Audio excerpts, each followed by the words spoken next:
வணக்கம் நேயர்களே, இன்னைக்கு நீங்க பார்க்க போறது கிராமத்து சமையல்ல மாங்காய் துவையல்.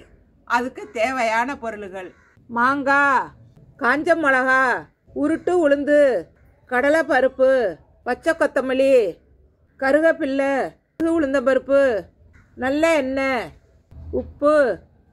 இப்போ பார்க்க போலாமா? இந்த மாதிரி பழக்காயா இருக்கணும். இந்த பட்டையை சீவிட்டு துண்டு துண்டாக நறுக்கிக்கிட்டு வரேன். பட்டையை வச்சுருக்கேன், சூடாயிருச்சு. அதில் கொஞ்சம் எண்ணெய் ஊற்றுறேன். இதில் ஒரு 3 காஞ்ச வத்தல்,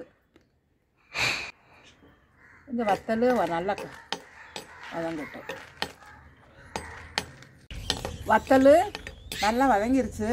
இதில் கொஞ்சம் இவ்வளோ போட்டால் போதும். கடலை பருப்பு, அதுலேயே கொஞ்சம் உளுந்த பருப்பு, இவ்வளோ உளுந்த பருப்பு போட்டால் போதும்.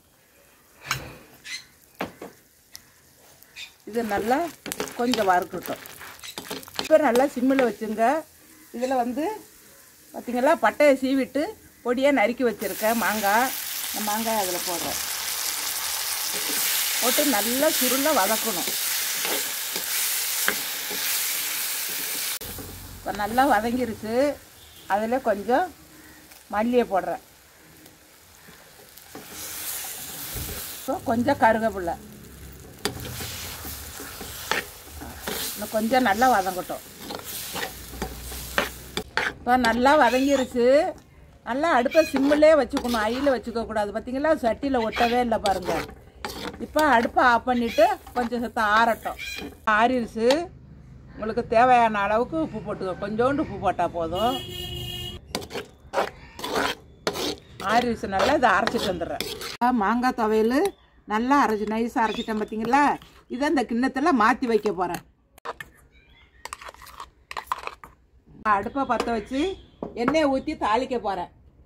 இப்போ கொஞ்சோண்டு எண்ணெய் ஊற்றி தாளிச்சிட வேண்டியதான். கொஞ்சம் கடுகு,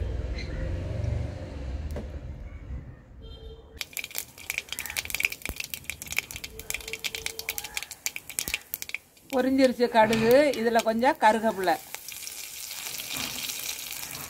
அவ்வளோதான், ஆஃப் பண்ணிடணும். இப்போ தாளிச்சதை அதில் கொட்டுறேன். கொட்டி கலரி விட வேண்டியதான்.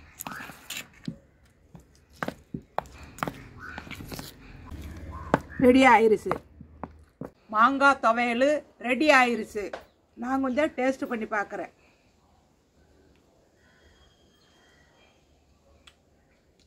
ஆஹா, என்ன சுவையாக இருக்குது! இந்த துவையலை வச்சுக்கிட்டு 4 தட்டு சோறு சாப்பிட்றலாம்.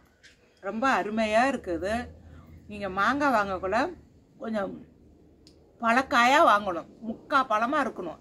அதுதான் டேஸ்ட்டாக, இனிப்பு புளிப்பு எல்லாம் சேர்ந்து நல்ல டேஸ்ட்டாக இருக்கும். நல்லா காரமாக நல்லா இருக்குது. இதை நீங்கள் தேங்காய் போட்டு அரைச்சிங்கன்னா உடனே சாப்பிட்றணும். தேங்காய் போடாமல் நீங்கள் அரைச்சிங்கனாக்கா இது 2 நாள் 3 நாள் ஃப்ரிட்ஜில் வச்சுருந்து கூட சாப்பாட்டில் சோறை சூடாக வடித்து அதில் போட்டு பிரட்டி சாப்பிட்டிங்கன்னா கொண்டா அங்கும் பத்துங்க. அதாவது இதுக்கு ஒரு பழமொழியே இருக்குது.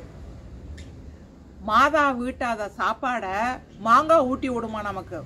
நம்ம மாதா கூட நமக்கு சாப்பாடு ஊட்டுறதுக்கு கொஞ்சம் தயங்கும். ஆனால் அந்த மாங்காய் துவையலை வச்சு எவ்வளோ சாப்பாடுனாலும் சாப்பிடலாம்.